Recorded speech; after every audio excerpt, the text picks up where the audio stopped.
Well, I'm really happy to welcome back Lynn Sparrow Christy. And today we're going to talk about karma. It's great to be with you, Carol. And I have to say, I love talking about karma because it's so often misunderstood, in my opinion. Today I am privileged and honored to have my hypnotherapist, Lynn Sparrow Christy, with me. She is a hypnotherapist life coach, a longtime presenter on topics related to spiritual growth. She has also written several books, as well as numerous home study courses and magazine articles on these topics.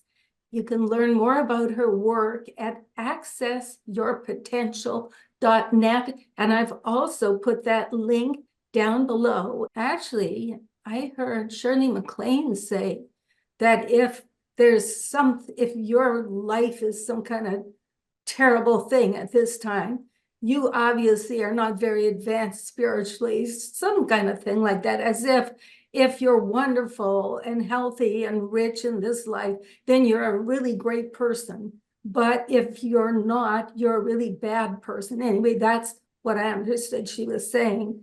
And I didn't think that was so. What do you think Well, about I would karma? not agree with that. I never heard her say that, but if she said it, I strongly disagree because the truth is, at any given time, whatever we're dealing with is about what we are ready to face, to balance, to lay to rest. So there are times when maybe the soul needs a break from some of the hard lessons that are there to be dealt with sooner or later. And so there may be a life that you would almost think of as an R&R life, where things are going fine because you're gathering your strength, and that maybe the life where everything's going fine is a golden opportunity to grow spiritually in other ways, through meditation, for example, through practicing how you're going to treat other people, and so on, so that whenever that thing that might need to be rebalanced, talking now again about karma, comes up, you meet it in a different way than you otherwise would have. The person who is dug in, karmically speaking, and reoffending, to use the language of today, with no remorse, is likely to meet a much harsher version of karma than the person who is spiritually doing the equivalent of saying, I can't believe I did that. What was I thinking? That person is already in a process of transformed consciousness. And as I look at it, karma is never about punishment and reward. Karma is about being put in a state of balanced equilibrium with the great laws of the universe. So if your consciousness has been cleansed, realigned, attuned to the law of love, and however you want to put that, that consciousness might not be any longer needing a corrective lesson.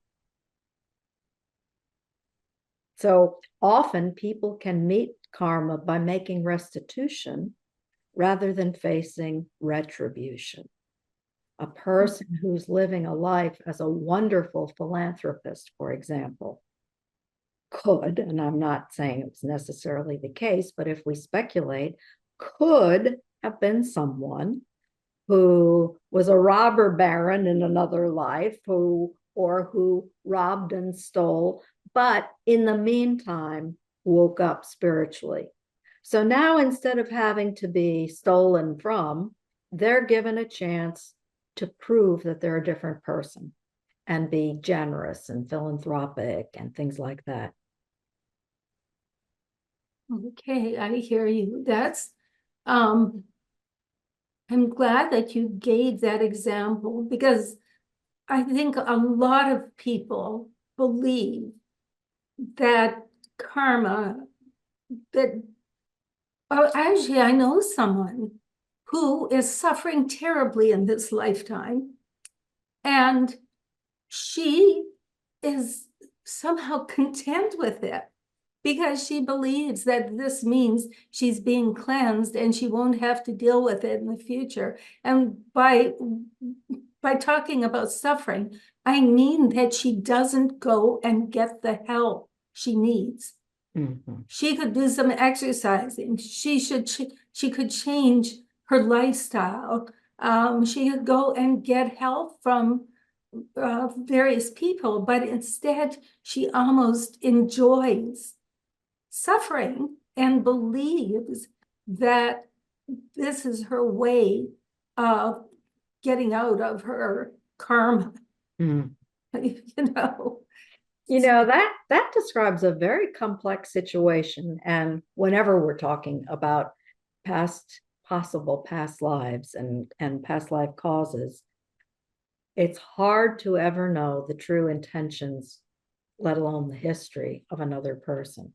There is a path of accepting karmic consequences with grace and humility and surrender that says, I am going to meet this with the highest consciousness I'm capable of in order to be done with it.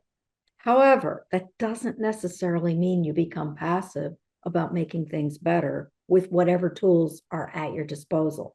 Because it is true that there are people who, for whatever reasons in their history, both current life and past life, have created a kind of martyr victim persona. And so I don't know, when I hear about that person, what's going on inside her heart and soul.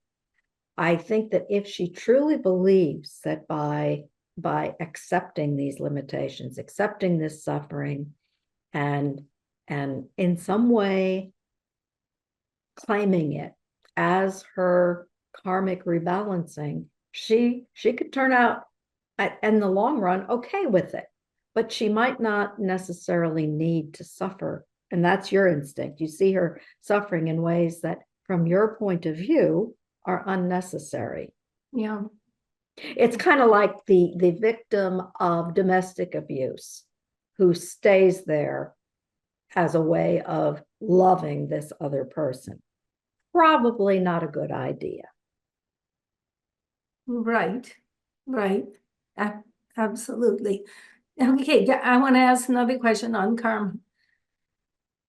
You see people who are powerful, rich, just good looking, have so many things going for them. And you think, I mean, this person must be really special to have all this. And this person, though, in this lifetime may be harming all kinds of other people. They are using people, they're lying, and how does that happen? Are they a person that is so good that they deserve this wonderful lifetime? I mean, please clarify it for me. I don't know. Well, in one of our private conversations, we talked about some of what I would call the archetypal themes of a soul going through life experiences. And my mind goes to one of the archetypal themes, and actually two of them, and that is, sooner or later, all of us have to learn the proper use of power and the proper use of materiality. In both cases, a complete lack or an abuse of can retard the soul's growth. So I would think, in a case like that, we may have a soul who is really working on the lesson of how to deal with power and wealth in a healthy way. And it may be someone who abused it in the past and is given another opportunity to use it properly this time. And for all we know, what you're seeing now is an improvement over the past, even if it isn't everything that you might want.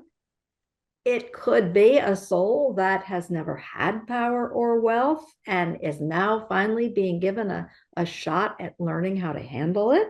And they're so new at it that they're kind of like a kid put behind the wheel of a car and too much power too quickly. We're always left in the realm of broad speculation about someone else, but those would be the first places my mind would go. And in terms of those then harmed by this person, well, for whatever reason, nobody would be harmed if it were not also in their developmental best interest to go through that experience. That's one of the beauties, I think, of reincarnation. We have a drive as human beings to see things as fair. I think there are few things that are more upsetting than to watch apparent unfairness. It seems to be hardwired into us. Absolutely. And I think that when we have the broader picture where nothing can occur that isn't somehow within the soul's control, choice, and ultimately for the soul's good. And it only looks unfair if we take a tiny slice of time and we don't get to see what came before, what might come after. And it gets very complex because we're all interacting. So every choice every one of us makes is happening in some kind of I hate to use the word matrix because it's so overused, but in some kind of a matrix of the whole. Well, wow. All I can say, Did we go too deep into the weeds there, Carol?